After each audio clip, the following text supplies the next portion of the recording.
दोस्तों, स्वागत है आपका आपके प्यारे YouTube channel S Pandey UP में। मैं हाजिर हूँ आपके साथ कक्षा 10 की गणित राजीव प्रकाशन के तीसरे अभ्यास के साथ। तीसरा अभ्यास का नाम है दो चर वाले रैखिक समीकरण। दो चर, चर अचर आप जानते हैं। चर मतलब होता है अक्षर और अचर माने होता है संख्याएं। तो दो अक्षर को लेकर के हमें जो है समीकरण बनाना। समीकरण क्या होता है? जिसमें बराबर बायां पक्ष और दायां पक्ष को बराबर करके जो है लिखा जाता है, वो होता है समीकरण। रैखिक का मतलब क्या होता है कि जिसपे अधिकतम घात एक हो, उसे यक्स वाई जो भी लिया जाएगा उसकी अधिकतम घात एक आपको दिखेगी, तब होगा वो रैखिक समीकरण। और हमको लेना है दो चर, मतलब यक्स और वाई, ए या बी या पी क्यू, अलग अलग तरह से दो चर को हमको इसमें प्रयोग करना है। तो आइए अभ्यास 3 की शुरुआत करने से पहले हम जान लेते हैं कि यहाँ पर किन किन चीज़ों का प्रयोग आपको करना है। तो हम सबसे पहले जो है मानते हैं कि a1x plus b1y plus c1 बराबर 0 तथा a2x plus b2y plus c2 बराबर 0 दो सरल रेखाएं हैं। ये हम मान लेते हैं। आपको सवाल में कोई सरल रेखा दी गई होगी, ठीक है। अब इसमें कंडीशन आती है। देखो, यक्स के गुणांक को ए के रूप में दिखाया गया है और वाई के गुणांक को बी के रूप में, और जो संख्यात्मक पद है मान जो चर है, चर तो ये दोनों हो गए। जो अचर है, ठीक है, जिसको इंग्लिश में कहते हैं कांस्टेंट, उसको सी के रूप में दिखाया गया है, यहाँ पे भी और यहाँ पे भी। अब इनमें जो संबंध होता है उसकी बात कर लेते हैं। संबंध क्या है कि ये a1 और a2, मतलब a1 बटे a2 और b1 बटे b2 अगर बराबर नहीं है तो निकाय का अद्वितीय हल होगा। अद्वितीय माने कि दूसरा कोई नहीं, सिर्फ एक हल होगा दोनों का, दूसरा कोई नहीं। और क्या होगा? निकाय जो होगा संगत होगा। संगत मतलब होता है उचित। जिस समीकरण को हल करने पर कोई न कोई हल आता हो वो संगत होता है, ठीक है। तो इस कंडीशन में क्या होगा? निकाय का अद्वितीय हल होगा, माने सिर्फ एक हल होगा और संगत होगा। दूसरी कंडीशन होती है कि a1 बटे a2 बराबर है b1 बटे b2 के, ठीक है, लेकिन c1 और c2 बटे c2 बराबर नहीं रहेगा। तब क्या होता है? निकाय का कोई हल नहीं होगा, मतलब उनका कोई हल नहीं आएगा। तो ये अनुचित हो गया कि जब ऐसा समीकरण लिया ही क्यों जाए जिसका कोई जो है हल ही ना आता हो, तो उसके लिए वह जो है निकाय असंगत होगा, अनुचित होगा, ये मानिए। अब अगर तीनों बराबर हैं, a1 बटे a2 बराबर b1 बटे b2 बराबर c1 बटे c2, तो निकाय का अपरिमित, अपरिमित माने अनंत, इन्फिनिटिव, अनेक हल होते हैं, ठीक है। अब जब हल है अगर तो संगत होगा, इसलिए जो है इसके लिए होता है अर्थात निकाय संगत होगा। और एक बात जान लीजिए, जब ये कंडीशन रहती है तो रेखाएं एक दूसरे को प्रतिच्छेदित करती हैं। किस तरह से करती हैं? आइए जो है उसको देख लेते हैं। पहले कंडीशन के लिए इस तरह से होता है, रेखा कहीं न कहीं काट रही होती है, उसका कोई न कोई हल आपको प्राप्त हो जाता है। यह पहले कंडीशन के लिए है, ठीक है। दूसरे कंडीशन के लिए होता है कि ये वाला निकाय का कोई हल नहीं होता है, अर्थात असंगत होता है। उसमें क्या किया जाता है कि रेखाएं संगत, रेखाएं उस समय संगत समांतर ली जाती हैं। समांतर, ये समांतर रेखाएं जब ये कहीं मिलेगी ही नहीं तो उनका कोई एक कॉमन पॉइंट होगा ही नहीं, तो उसका कोई हल आएगा ही नहीं। तो समांतर रेखा दूसरा वाला जो नियम काम करता है समांतर रेखा के लिए। अगर समांतर रेखा सिद्ध भी करना है तब भी जो हम यही कंडीशन दिखाएंगे। रेखाएं प्रतिच्छेदित करती हैं, उसके लिए ये नियम हम दिखा देंगे, ठीक है। और तीसरा कंडीशन होता है, तीसरा किसके लिए होता है? जब एक रेखा पे ही दूसरी रेखा जब जा रही होती है, एक ही रेखा को, पहली रेखा हो गई, दूसरी रेखा भी इसी पे दिखाया जा रहा है, दूसरी रेखा भी इसी को दर्शा रही हो, तो हर जगह मिल रहा है, हर जगह मिल रहा है, तो अनंत हल हो गए जो है उसके। तो मतलब एक पे दूसरी रेखा पड़ रही होती, जिसको कहते हैं संपाती होना, ठीक है। ये पहली कंडीशन इसके लिए। प्रतिच्छेदक रेखा के लिए, दूसरी समांतर रेखा के लिए, और तीसरी होती है संपाती रेखा के लिए, मतलब एक ही रेखा पे पड़ने वाली दूसरी रेखा के लिए। इसमें अनंत हल होते हैं। यह चीज जो है आपको पहले एक्सरसाइज में पढ़ना होगा। अब आइए, अगर आप इसको समझ लिए हैं, इसको देख लिए हैं, तो अगले जो है सवाल की ओर अभ्यास की शुरुआत करते हैं और पहला सवाल पढ़ते हैं। ठीक है, अगर आपके पास राजीव प्रकाशन की पुस्तक है, आप खोल के रख लीजिए और सवाल वहां से अच्छे से आप देखते रहिए। ठीक है, आइए शुरुआत करते हैं। पहला हम एक्सरसाइज इसमें लेंगे। पहला एक्सरसाइज आप खोल लीजिए। ठीक है, अगर आप यूपी बोर्ड के विद्यार्थी हैं या सीबीएसई बोर्ड के भी विद्यार्थी हैं और आपको समझना है क्वेश्चन को, तब भी ये आपको मदद करेगा। हाँ, आपकी विद्यालय में पुस्तक चाहे जो चल रही हो, लेकिन सवाल जो है एग्जाम में कोई ये निश्चित करके नहीं आता कि किस बुक का आएगा, इसलिए आपको सवाल जानने की जरूरत है, न कोई किसी स्पेशल बुक को पढ़ने की। ठीक है, हर किताब को पढ़ने वाले, किसी भी प्रकाशक की बुक पढ़ने वाले बच्चे जो है अपनी तैयारी इसके द्वारा कर सकते हैं। आइए शुरुआत करते हैं।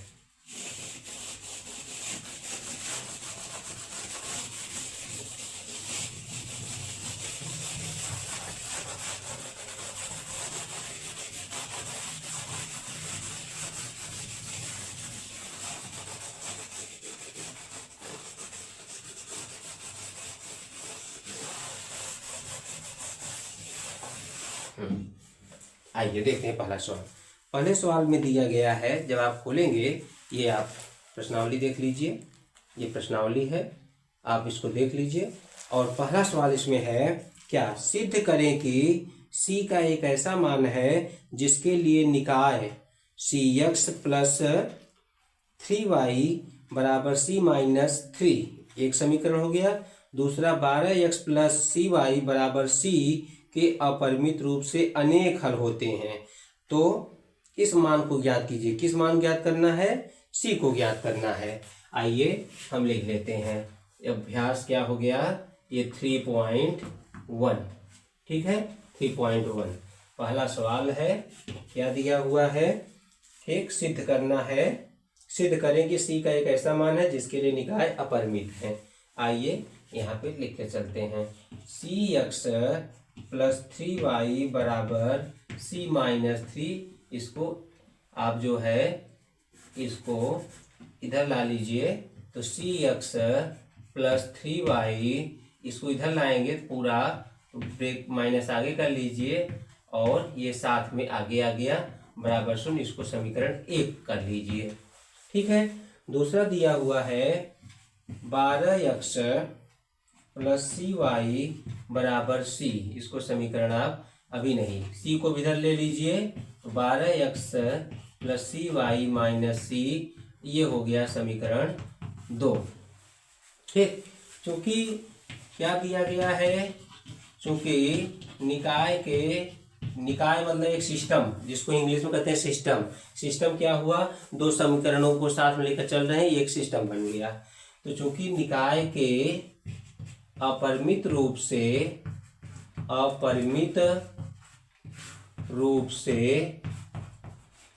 अनेक हल हैं,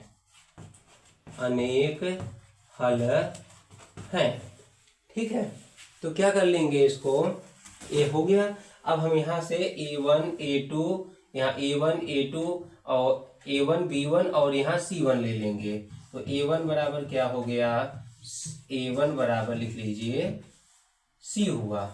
ठीक, b1 बराबर क्या हुआ? 3 हो गया यहाँ से। और c1 बराबर क्या हो गया? माइनस सहित लिखिए c माइनस 3। ठीक, अब दूसरे समीकरण से लिखिए a2 बराबर 12, b2 बराबर y का गुणांक c, और c2 बराबर यहाँ क्या है? Minus c। ठीक है, अपरिमित रूप से जब अनेक हल होते हैं तो क्या प्राप्त होता है कि a1 बटे a2 बराबर b1 बटे b2 बराबर c1 बटे c2। ये हो गया। ठीक है, इस मान में हम कोई भी मान लेकर रख सकते हैं, इन दोनों को रख लीजिए और या उन दोनों को मान रख लीजिए, सी का मान आपको प्राप्त हो जाएगा। अतः आइए इसको जो है लेकर हम चलते हैं। क्या हो गया इसमें, आइए हल कर लिया जाए। A1 लिखोगे A1/A2 बराबर B1/B2 लेने पर सिर्फ A1 का मान कितना, यहाँ से C/12 और B1/B2 का मान हो गया 3/C, इस तरह से। तो अब इसका तिर्यक गुणा हो जाएगा, C² हो जाएगा। यहाँ देखिए C² और 12 तिहाई 36 हो गया, 36। तो C² हुआ, 36 किसका स्क्वायर होता है, ये आपको देखना है, +-6 का स्क्वायर होता है। ठीक है, स्क्वायर स्क्वायर कैंसिल हो गया, C का मान आपको +-6 प्राप्त हो गया। मतलब प्लस में भी याद ले सकते हैं और माइनस में भी ले सकते हैं। इस तरह से दो हल C के दो मान लेकर के आप यह सिद्ध कर सकते हैं कि अपरिमित रूप से अनेक हल है। ठीक है, अब आगे देखिए, अगला सवाल है क्या, अनुपातों। ठीक है, अनुपातों A1/A2, B1/B2 और C1/C2 की तुलना कर ज्ञात कीजिए कि निम्न समीकरण युग्म द्वारा निरूपित रेखाएं एक बिंदु पर प्रतिच्छेद करती हैं, समांतर हैं अथवा संपाती है। हमको दिखाना है कि किस कंडीशन को यह फॉलो कर रही हैं। ठीक है, आइए इसमें सवाल 3 दिए गए हैं, उसमें से जो है बारी बारी से हम सवाल को हल करेंगे। ये सवाल जो है आपके सामने है, आप देख लीजिए। ठीक है, अब आगे बढ़ेंगे इसको, आइए इसको आप देख सकते हैं। अब आगे बढ़ते हैं, सवाल संख्या हम लेते हैं 2।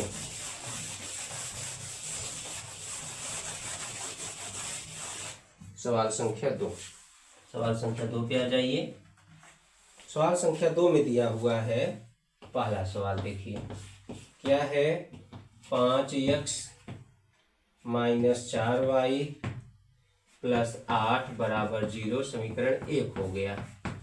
दूसरा हुआ 7x + 6y - 9 = 0 हो गया, इस तरह से। ठीक है, अब इसका जो है जो मूल समीकरण होता है A1x + B1y + C1 = 0, इससे तुलना कर लेंगे पहले का, और दूसरे समीकरण का हम तुलना कर लेंगे A2x + B2y + C2 = 0, जिससे हम जो सब सूत्र हमको मालूम है उस पर हम सेट कर पाएँ। आइए, तो A1 = 5, B1 = -4 और C1 = 8 हो गया। यहाँ से A2 = 7 ले लो, B2 = जो है 6 ले लीजिए और C2 = -9 ले लीजिए। ठीक है, अब इसके बाद आप बारी बारी देखिए इनके मान क्या आ रहे हैं। A1/A2 बराबर आपको मिल गया 5/7 और B1/B2 बराबर मिल गया क्या है, -4/6। कट कर लीजिए, 2 दूनी 4, 2 तिहाई 6, तो -2/3। देखो सबसे पहले हम A1/A2 और B1/B2 को देखते हैं, दोनों मान बराबर नहीं है, तो लिखेंगे चूंकि A1/A2 ≠ B1/B2। ठीक, अतः ये पहली कंडीशन आ गई। अतः रेखाएं एक दूसरे को क्या करती हैं, प्रतिच्छेदित करती हैं, प्रतिच्छेदित करती हैं। ठीक है, पहली कंडीशन आई है। देखो अगर ये बराबर हो जाता है तब दूसरा और तीसरा चेक करते हैं, मतलब C1/C2 के बराबर है कि नहीं ये देखते हैं। लेकिन पहले जब ये दोनों बराबर रहता है तब ठीक है, तो पहला सवाल आपने देख लिया। दूसरा आप देख लीजिए। दूसरे में सवाल में दिया गया है, तो इसी का रोमन 2 यहाँ देख लीजिए। ये क्या दिया हुआ है, 9x + 3y + 12 बराबर 0, और ये है 18x + 6y + 24 बराबर 0। समीकरण 1 और समीकरण 2 इस तरह से, ठीक है। ये है सवाल। अब आप जो है इसमें देखिए, पहले इसको गुणांक लिख लीजिए इनके। यहाँ इसको अलग कर देता हूँ मैं।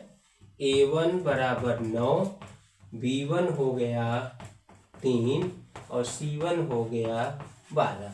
हो गया, यहाँ से ले लोगे a1 b1 c1, ऐसे ही a2 b2 c2। तो a2 लिख लीजिए 18, b2 लिख लीजिए 6 और c2 लिख लीजिए 24। अब आइए निकालते हैं a1 बटे a2। हो गया 9 बटे 18, हटा लीजिए, 9 1 कम 9, 9 दूनी 18, सामने लिख देता हूँ 1 बटे 2 आ गया, ठीक। अब आइए b1 अपॉन b2 देखते हैं क्या आया। b1 अपॉन b2 आ गया 3 बटे 6, 3 1 कम 3, 3 दूनी 6, ये भी आ गया 1 बटा 2, ये दोनों बराबर आ गया, दिख रहा है। अब c1 बटे c2 चलते हैं। c1 बटे c2 बराबर 12 बटे 24, 12 का नम 12, 12 दूना 24, ठीक है। तो हो गया 1 बटे 2। अब मैं इसको मिटा दे रहा हूँ क्योंकि ये इसका हल है, आप इसको देख चुके हैं, जिससे इसका पूरा हो जाए, ठीक।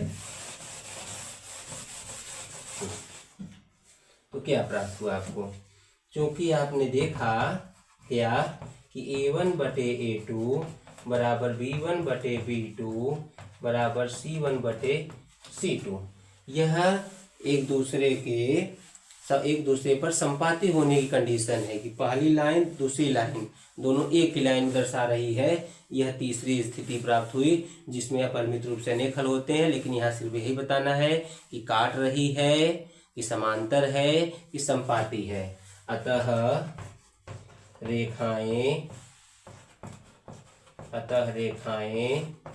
संपाती हैं। क्या हैं, संपाती हैं, ठीक है। कोलिनियर है, जिसको इंग्लिश में कहते हैं कोलिनियर, ठीक है। ये दो चीजें आपने जान लिया। अब तीसरे सवाल पे आते हैं, सवाल नंबर 2 के रोमन 3 पे। आइए, आप इसका जो है स्क्रीनशॉट भी ले सकते हैं। यहाँ आइए,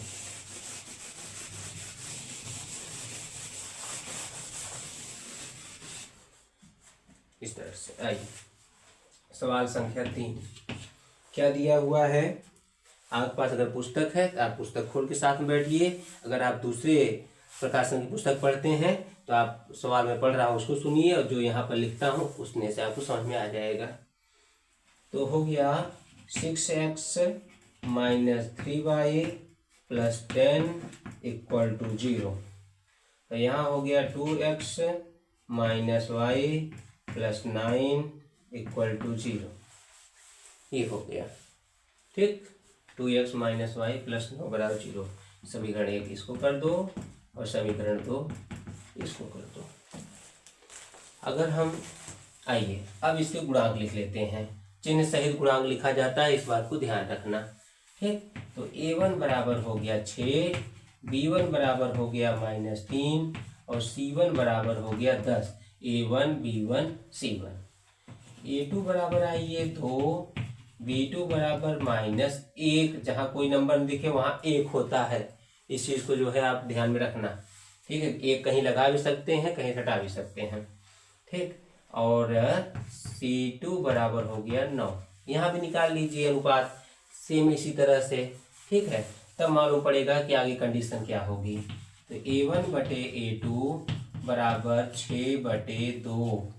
तो 2 1 2, 2 3 6, कितना आ गया, 3 बटे 1 आ गया। यहाँ पे b1 बटे b2,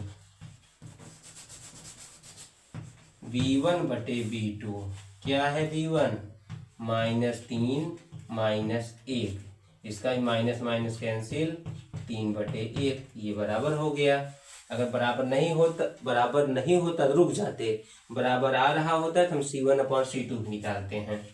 C1/C2 बराबर 10/9 हो गया। अब देखो चूंकि क्या प्राप्त हुआ आपको, हमको मिला कि दोनों बराबर, ये बराबर नहीं है। A1/A2 बराबर है B1/B2 के, लेकिन C1/C2 के बराबर नहीं है। जब नहीं है इसका मतलब रेखाएं समांतर हैं। ठीक है, इसको आप याद रखिए। ये कंडीशन है जब एक दूसरे संपाती हैं, माने एक लाइन है दूसरी उसी के ऊपर है, और ये लाइन किस तरह की है, एक है और दूसरा उसके अगल बगल ऊपर या नीचे खींचा गया है। ठीक है, बराबर दूरी समांतर हैं। अतः रेखाएं क्या हैं, रेखाएं परस्पर समांतर हैं।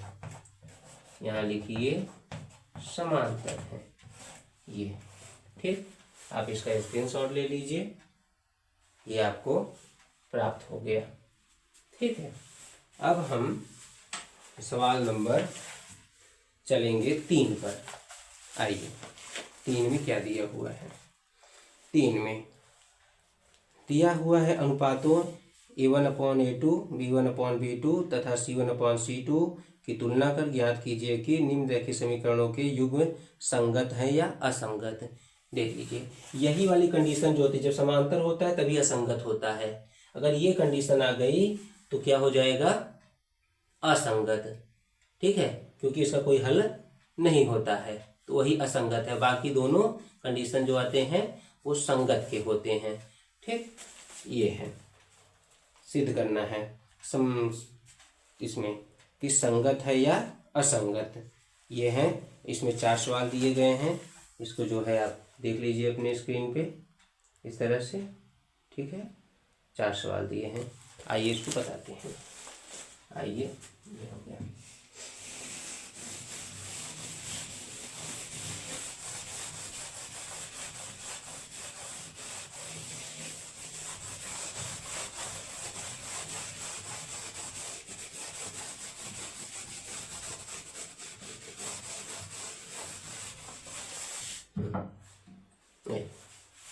क्या दिया हुआ है, सवाल संख्या 3 का पहला रोमन 1 क्या दिया हुआ है, इसको देख लेते हैं। दिया हुआ है 3x + 2y, 3x + 2y बराबर 5। ठीक है, इसको इधर ले लीजिए। 3x + 2y - 5 बराबर 0, जो मानक समीकरण होता है उसके जैसा कर लेते हैं। दूसरा लिखा हुआ है 2x - 3y बराबर 7, तो 2x - 3y - 7 बराबर 0, इधर ले लिए, चिन्ह बदल गया, ये हो गया। पूर्णांक निकालिए, काम सब वही करना है। ठीक है, देखिए A1 बराबर, गुणांकों की तुलना करने पर आप चाहो तो लिख सकते हो, गुणांकों की तुलना करने पर A1 बराबर हो गया 3, B1 बराबर यहाँ से ले लीजिए 2 और C1 बराबर -50। A2 बराबर यहाँ से लीजिए 2, B2 बराबर -3 और C2 बराबर ले लीजिए -7। ये हो गया। अब आइए गुणांक अनुपात निकालते हैं।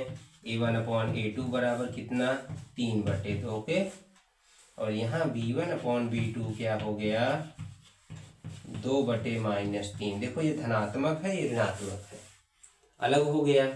अतः आप लिख दीजिए, चूंकि लिखिए किस कारण से आप लिख रहे हो, सिंस A1/A2 बराबर नहीं है B1/B2 के। ठीक है, A1/A2 B1/B2 के बराबर नहीं है, अतः क्या हो गया, क्या देना है आंसर हमको, संगत और असंगत। ये जो युग्म माने पेयर, ये दोनों पेयर जो दिए गए इक्वेशन के, समीकरण के, वो असंगत है। अतः युग्म असंगत है, संगत है। उचित है ना, हला रहा है ना, इसका तो एक हलाएगा।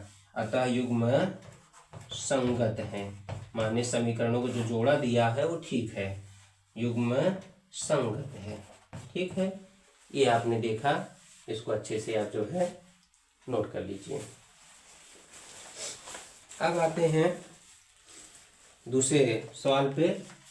सवाल नंबर 3 का दूसरा सवाल क्या दिया हुआ है? दिया हुआ है 2x माइनस 3y बराबर 8, या इसे चेंज कर दो, या अथवा करके 2x माइनस 3y माइनस 8 बराबर 0। ये समीकरण 1 बताने लगा। ठीक, दूसरा लिख लेते हैं। दूसरी समीकरण क्या है?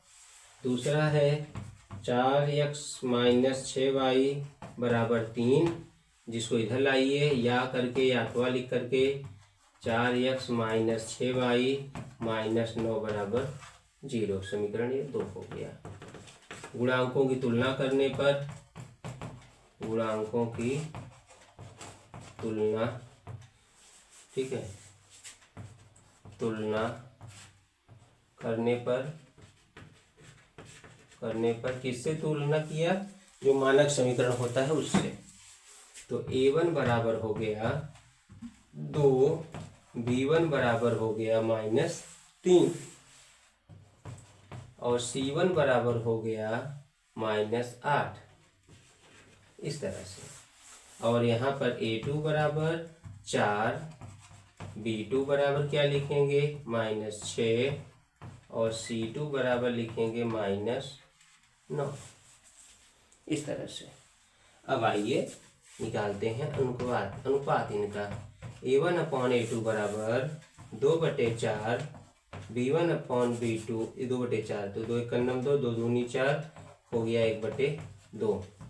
तो b1 अपॉन b2 बराबर, b1 है -3 और -6, 1 के 2 के माने 1/2 बराबर। जब ये दोनों बराबर दिखता है तो हम c1 c2 को भी निकालते हैं। c1/c2 बराबर हो गया -8/-9, माइनस माइनस कट गया, बराबर हो गया 8/9। लिखिए, क्या लिखेंगे कि दोनों तो बराबर है, तीसरा बराबर नहीं है, क्योंकि a1 अपॉन a2 बराबर है b1 अपॉन b2 के, लेकिन c1 अपॉन c2 के बराबर नहीं है। ठीक है, आप ये जान लीजिए, यह समांतर होने का प्रतिबंध है। जब समांतर है, मिली ही नहीं कहीं, तो उनका कोई हल होता नहीं है, तब कहते हैं कि असंगत है। अतः युग्म असंगत है, असंगत है। ठीक है, सिर्फ जब c1 c2 नॉट इक्वल आए तभी जो है आप असंगत लिखेंगे। जब c1 c2 नॉट इक्वल बराबर ना आए तभी जो है असंगत आप लिखेंगे, क्योंकि तभी रेखाएं समांतर होती हैं। आइए अगले सवाल की ओर बढ़ते हैं।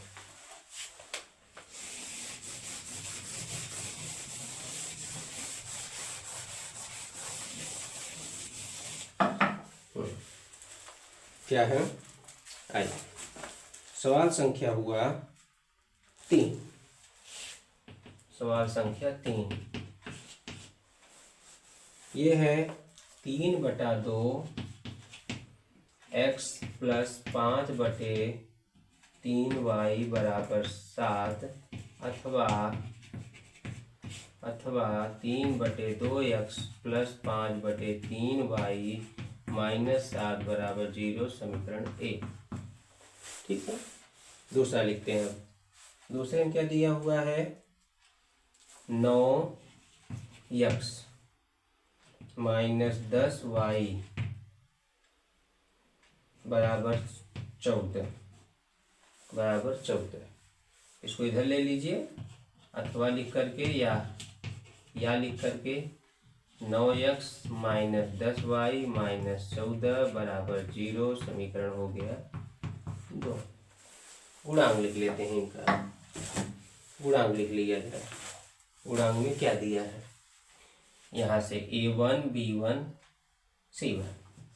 A1 बराबर 3/2, B1 बराबर 5/3, C1 बराबर -7। ठीक है, लिख लिया आपने। फिर A2 बराबर क्या लिखेंगे? A2 बराबर लिखेंगे 9, B2 बराबर -10 और C2 बराबर हो गया -14। ठीक, इस तरह से आप इसको लिखेंगे। अब आइए अनुपात निकालते हैं। A1/A2 बराबर 3/2 और बटे 9। 3/2 A1 का और इसको घटा लीजिए, या ऐसा करते हैं इसको 3/2 × 9, नीचे नीचे वाला 7 हो जाता है, तो 3 एक कम 3, 3 3 का 9, तो बता रहा है 1/6। आइए B1/B2 निकालेंगे। ठीक है, आपको समझ में आ रहा होगा, क्योंकि सब में एक जैसा ही काम चल रहा है, एक ही जैसे लेते हैं। ठीक है, और फिर बाद में चेक करते हैं कि कौन सी कंडीशन प्राप्त हो रही है। आइए कर रहे हैं B1/B2। B1/B2 कितना है? B1 का देखिए, B1 दिया हुआ है 5/3 और बटे में -10, इस तरह से। तो 5 - 10 × 3, तो 5 × 5, 5 दूनी 10, तो ये वाला आपको मिल गया -6। देखो ये ही बराबर नहीं है, पहली कंडीशन में ही बराबर नहीं है। ठीक, तो यहीं रुक जाएंगे। जब A1 ये दोनों रेशियो ही दिख जाए कि बराबर नहीं है, तो वहीं आप रुक जाइए। तो लिखेंगे कि चूंकि A1/A2 नॉट इक्वल है B1/B2, अतः ऐसी कंडीशन में अद्वितीय हल होता है, माने एक हल आता है। ठीक है, एक जो जिसका हल होता है वह युग्म संगत होता है, उचित होता है, सही होता है। अतः युग्म संगत है, संगत है। ठीक है, इस तरह से जो है ये सवाल हल करेंगे। कोई दिक्कत होगी तो आप जो है कमेंट में लिखिएगा। नेक्स्ट देखते हैं सवाल क्या दिया हुआ है अगले सवाल में। आइए उसको लिख लिया जाए, ये आप नोट कर लिए होंगे, इसको मिटा दे रहे हैं और अगले सवाल पे आते हैं।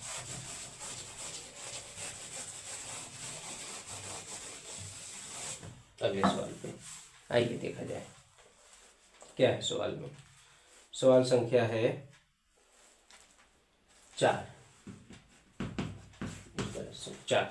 क्या दिया हुआ है? 5x फिर -3y बराबर 11। ठीक है, इसी को अथवा 5x - 3y - 11 बराबर 0 समीकरण 1 हो गया। ठीक, ये आपने देखा। अब क्या करेंगे इसको? आइए दूसरा लिखते हैं।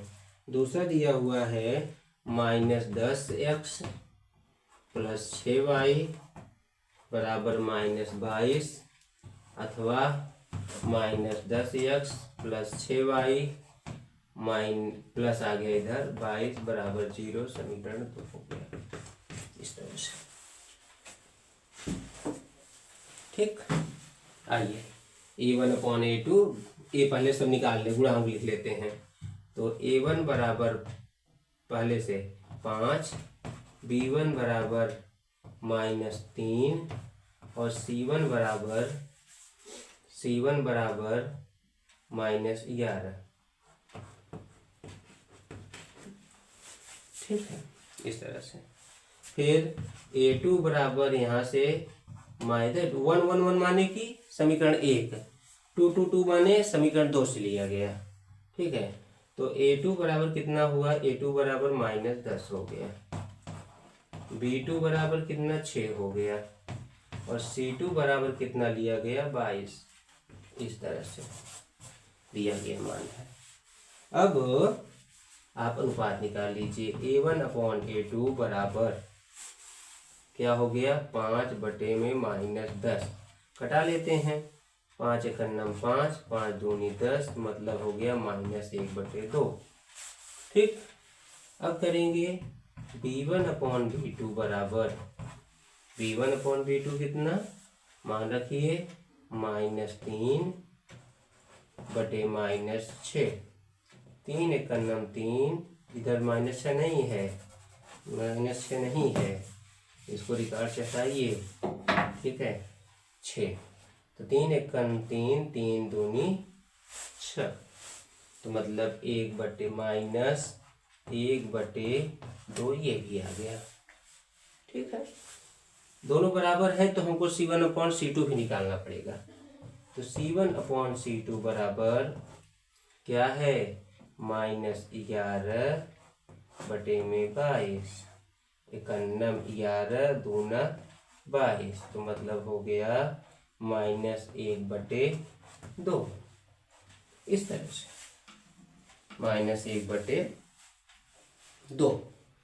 जब -1/2 है, अब क्या कर लिया जाए इसको, तीनों मान बराबर हैं तो लिख दीजिए, क्योंकि क्या मिला है, A1/A2 बराबर B1/B2 बराबर C1/C2। ऐसा मतलब एक ही रेखा को रिप्रेजेंट कर रहे हैं दोनों, तो अतः मतलब इसके अनेक हल है अपरिमित रूप से। अतः क्या प्राप्त हुआ, अतः संगत है, अतः युग्म रेखाओं का जो युग्म है संगत है। ठीक है, संगत है, संगत है। ठीक, जिसका हल होता है वो संगत कहा जाता है, वो संगत है। इस तरह से ये आपको प्राप्त हुआ। आप दोनों हल देख लिए। ठीक है, उम्मीद करता हूँ कि आपको चीज़ें समझ में आ रही होगी। अब अगले सवाल की ओर बढ़ते हैं।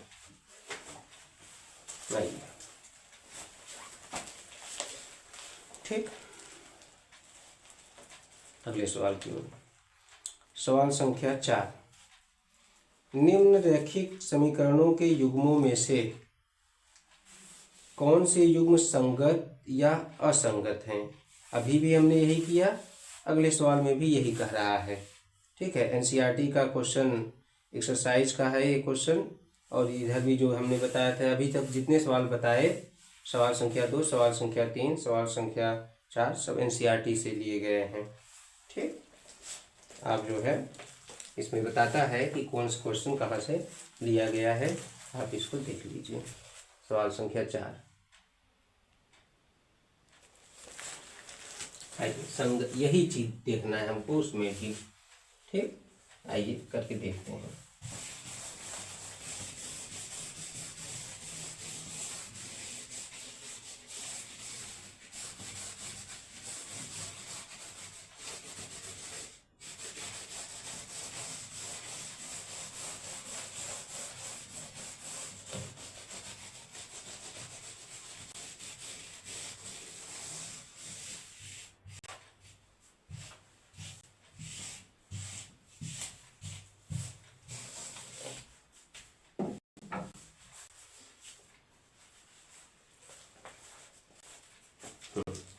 सवाल में आइए, सवाल संख्या 4 है।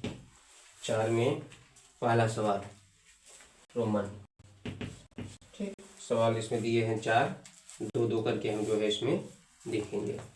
आइए, क्या दिया हुआ है। सवाल संख्या 1, x + y बराबर 5 अथवा x + y - 5 बराबर 0, समीकरण 1। दूसरा समीकरण दिया हुआ है 2x + 2y बराबर 10 अथवा 2x + 2y - 10 बराबर 0, समीकरण हो गया 2। इस तरह से। ठीक, अब इसके गुणांक लिख लीजिए। a1 बराबर 1, b1 बराबर 1, c1 बराबर -5, a1 b1 c1।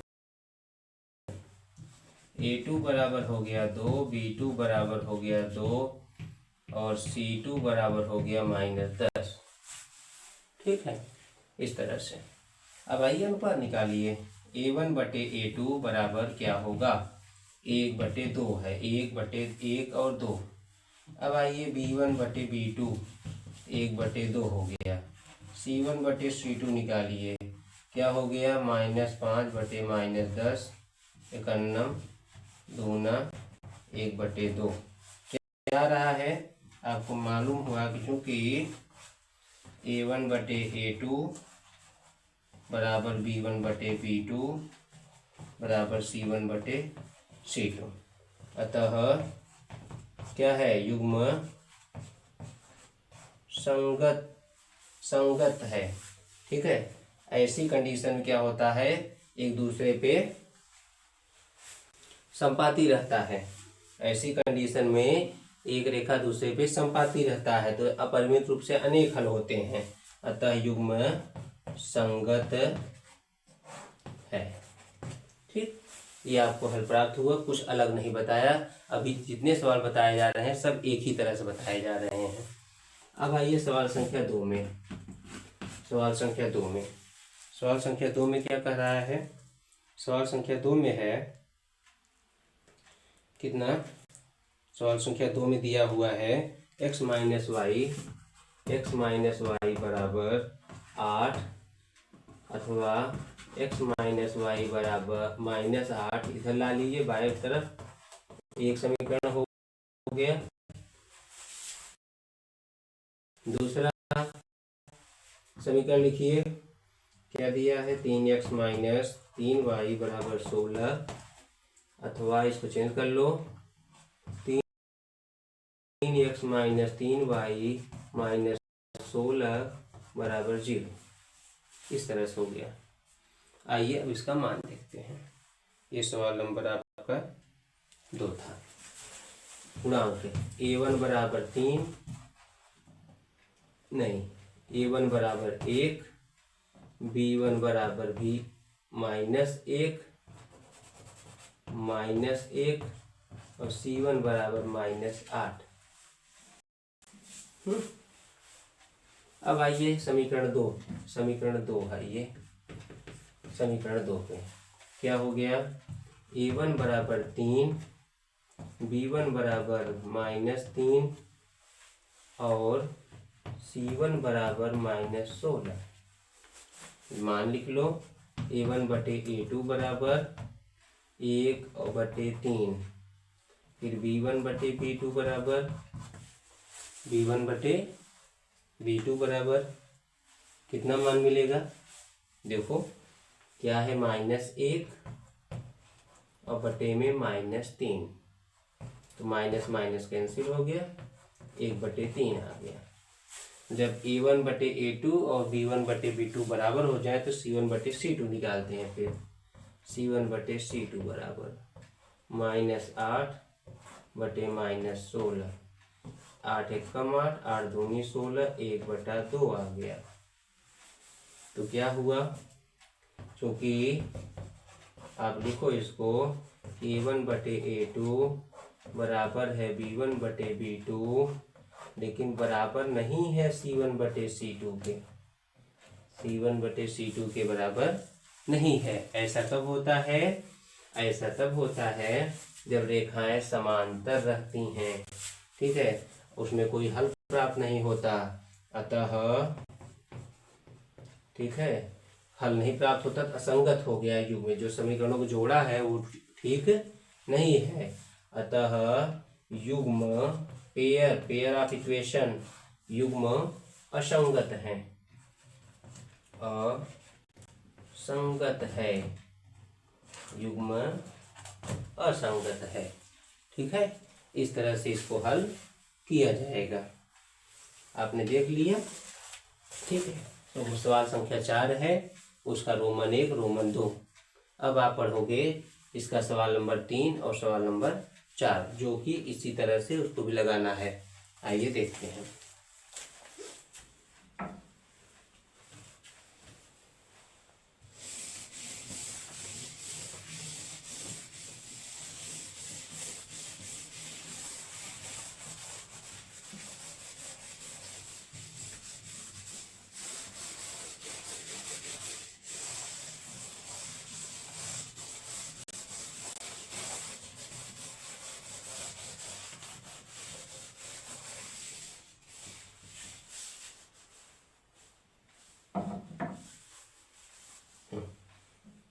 सवाल देखिए, सवाल नंबर 3 है।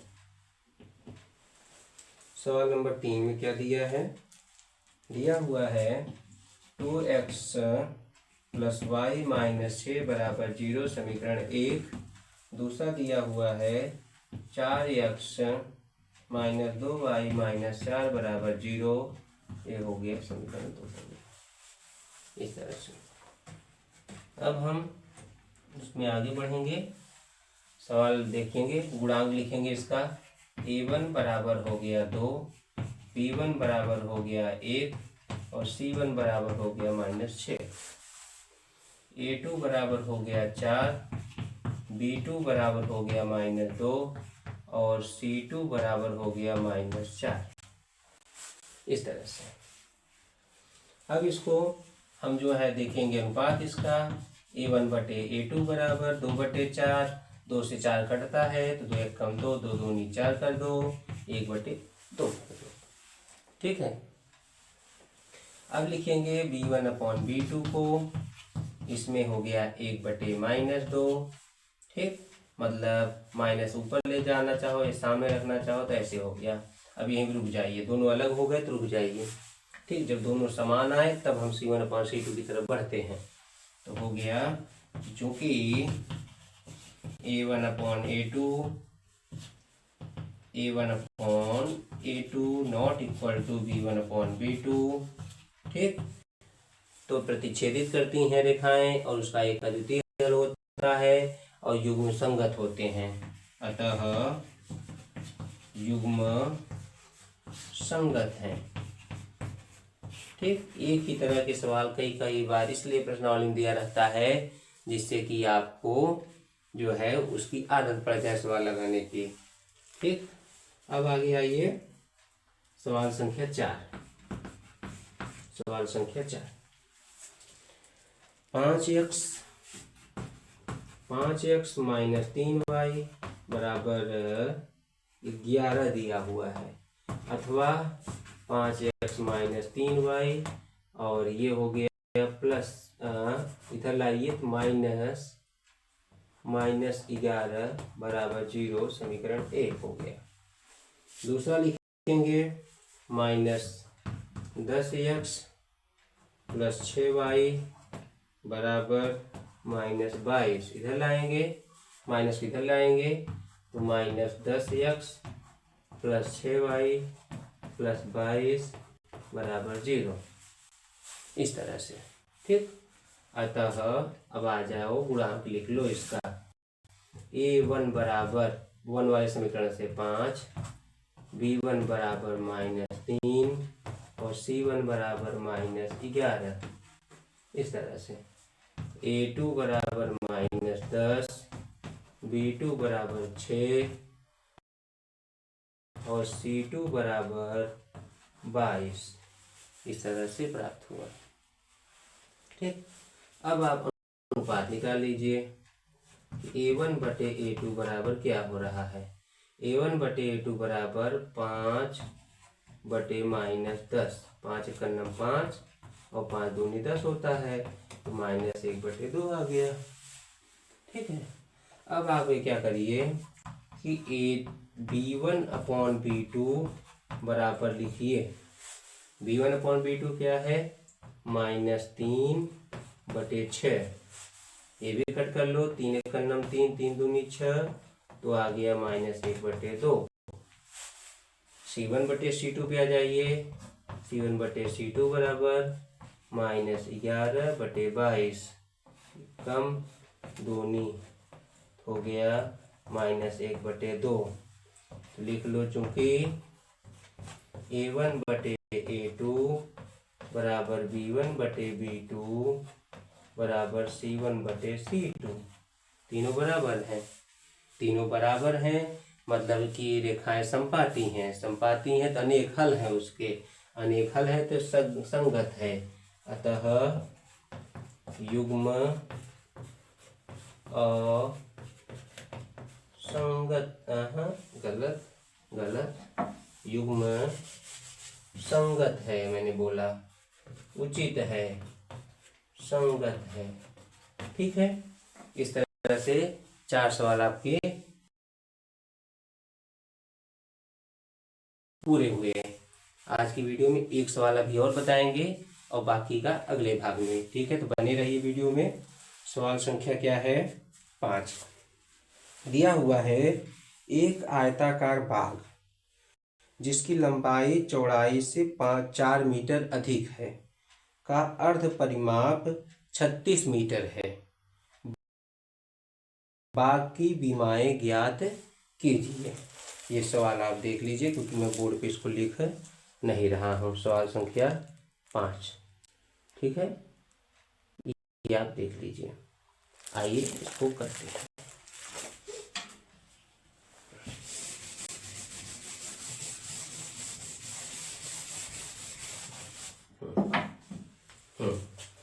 चलो,